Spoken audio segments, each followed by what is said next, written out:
Мислих. Как точно да лунатизираме стила ви?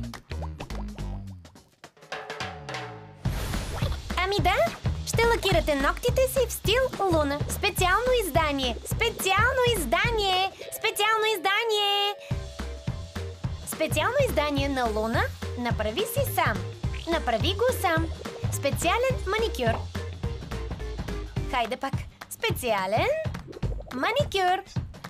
За да прехвърлите стила на Луна направо върху ногтите си, можете да ги лакирате като дъга.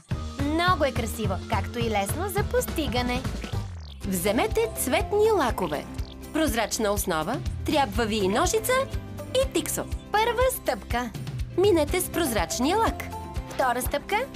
Лакирайте ногтите си в един от избраните цветове и изчакайте да изсъхне напълно. Изсъхна ли?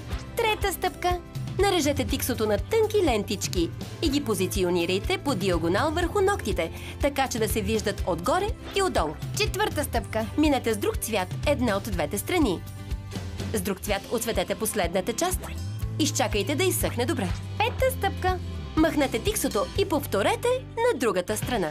Изненадах ви, нали? Направете го и вие. Готово! Аз съм Луна. На гъса. Направи го сам. Специален маникюр.